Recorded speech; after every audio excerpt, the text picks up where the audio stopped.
Meet bowerbird. A playboy of this Australian forest.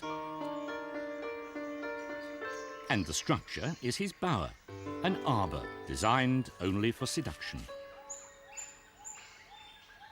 Close by, a rival is busy at another bower of sticks, an alternative attraction for local females.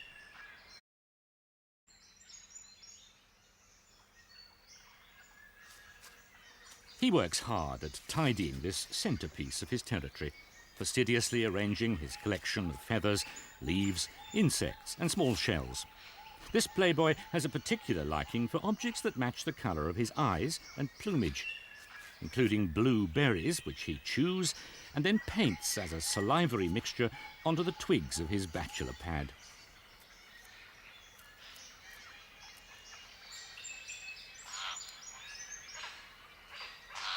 He's an artist working hard to impress a passing female. Excitement grips him. Now he must find a jewel to entice her down. Perhaps his favourite leaf will do the trick.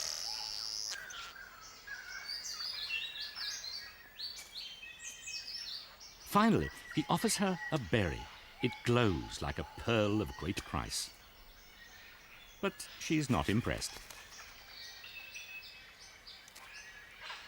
Ah well, back to the drawing board. The showcase must be improved, the structure strengthened, the artwork touched up.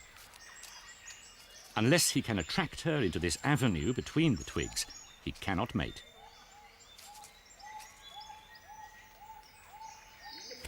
Bowerbird's performance was not to her taste, but his rival's bower seems to have immediate sex appeal. And this neighbouring bowerbird is all too ready to captivate her with his seductive display.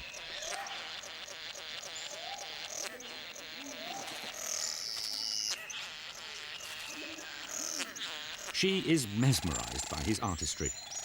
But he must hold her attention until he can circle round behind her to consummate the occasion.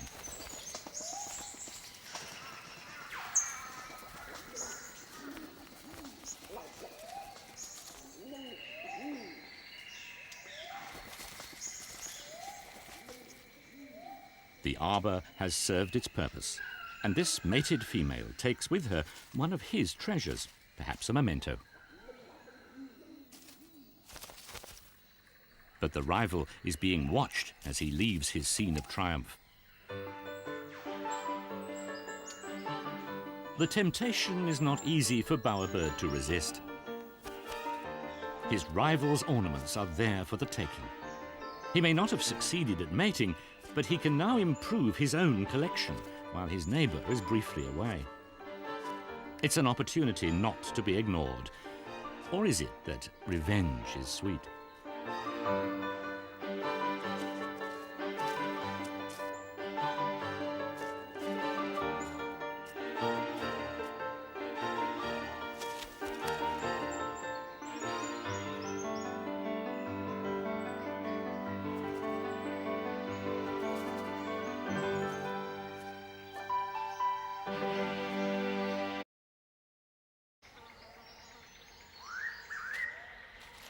Bowerbird is soon busy collecting again.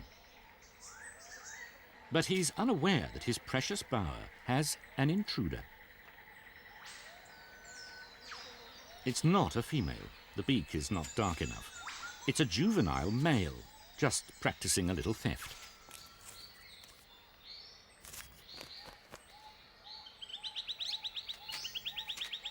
But in the end, what bowerbird brings in more than compensates for the youngster's pilfering.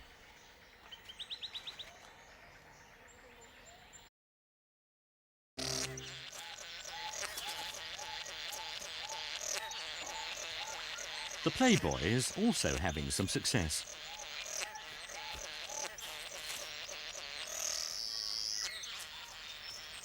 But will she approve the enhanced construction? Is the interior decoration to her liking?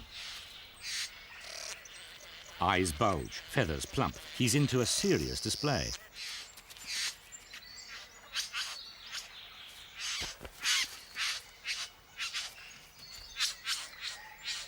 And he plays his final card, but loses again. In a crowded forest, encounters of an unsatisfactory kind are inevitable. Echidna's appetite unwittingly leads to bowerbird's pride and joy. Bowerbird's artistry with insect bodies is appreciated only as a meal by echidna.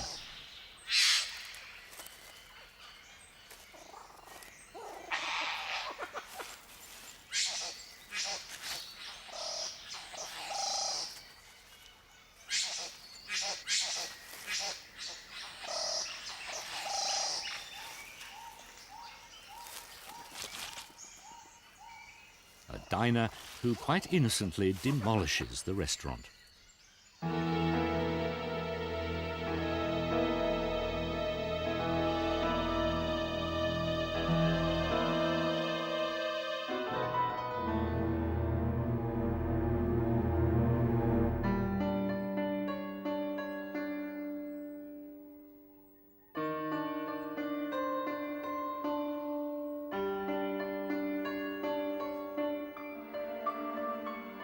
What else can bowerbird do but begin all over again?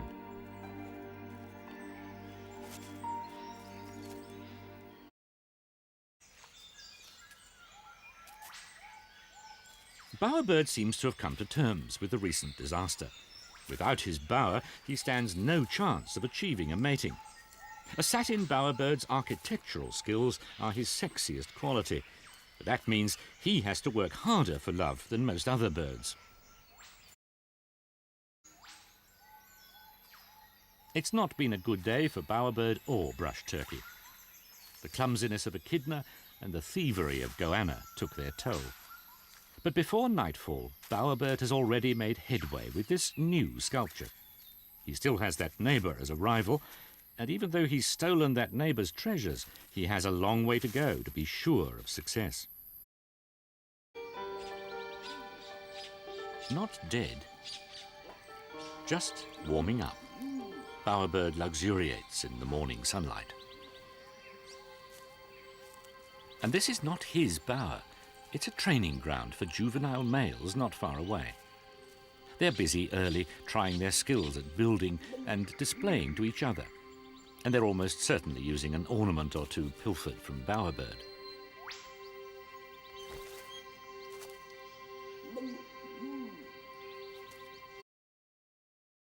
Summer in the forest brings out the crowds. Everywhere food is on offer and customers are drawn to the colourful displays.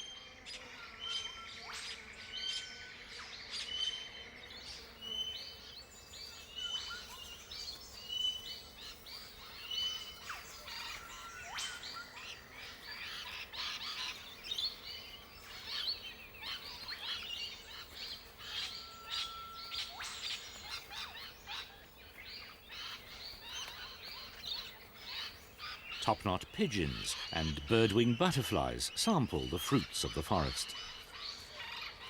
Trees exploit the animals among their branches as scatterers of seed or as pollinators of flowers. But sometimes the animals get out of control and there's a riot.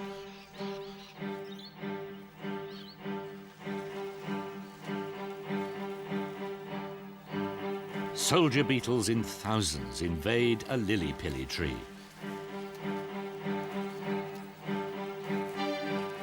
Many cascade to the ground and immediately look for something to climb, from which to launch themselves in search of another lily-pilly in flower.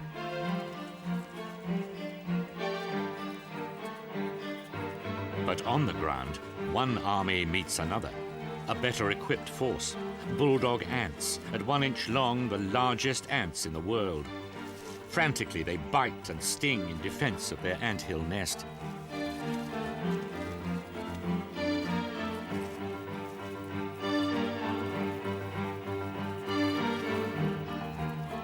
The forest heaves with this onslaught of beetles, and, disastrously, the insect tide engulfs bowerbird's latest creation.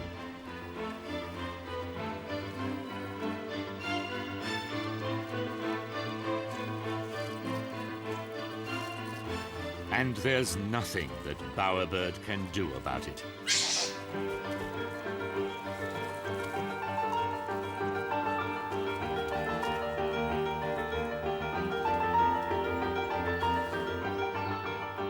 Picking them off one by one is futile.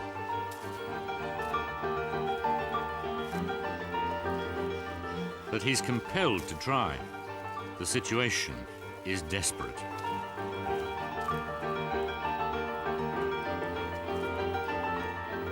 With his bachelor pad infested by insects, the playboy stands no chance of mating success.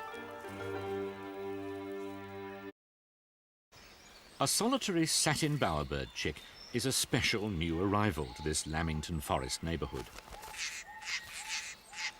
Its mother is the female that rejected bowerbird, so the chick is the offspring of his neighbour and rival. Only immature males are visiting bowerbird now. But he's so keen to display that in the absence of females, even young males will do. And perhaps the young male is learning a little technique, not only how to paint the bower, but how a courting male should behave.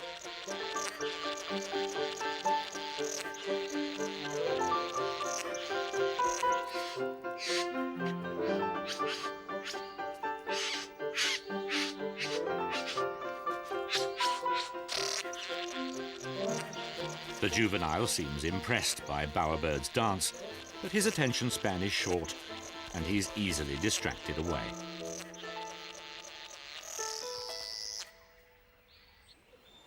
The female has no need to visit any bower now.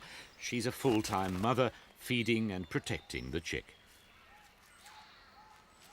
Something has caught her attention in the forest below.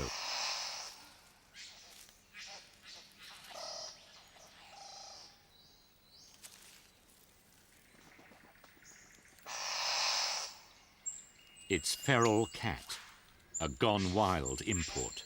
An animal quite alien to this Australian forest. An indiscriminate predator in a society whose rules were set millions of years before it arrived.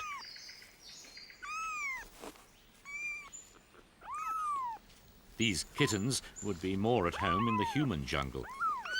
It's not their fault that they face a life of unease among neighbours as unused to them as they are to this forest.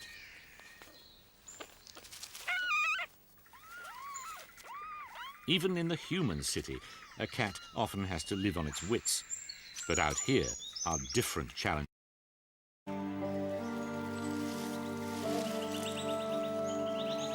Carpet snake is quite familiar with bowers and shows them little respect. Like echidna earlier, he explores this avenue for smells. There's a scent of eggshells here, though they're only colourful decoration. But there's a lot of carpet snake to pass by, even after his head has decided to leave.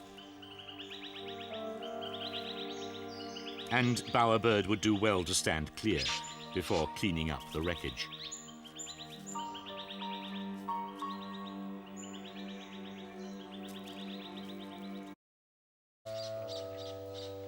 Safe out of reach up here sits satin bowerbird chick, but it's got to that dangerous age. It's ready to leave the nest.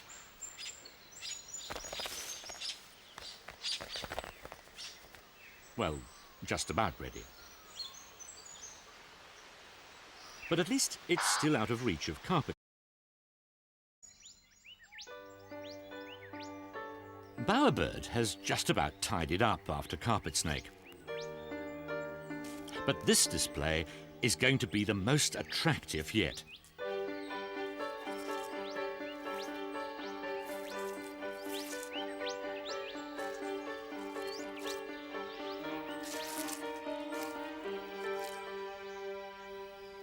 His neighbour's bower is as elegant as ever, refurbished with an irresistible exhibition that can hardly fail to seduce the critic he's inviting. But to feral cat,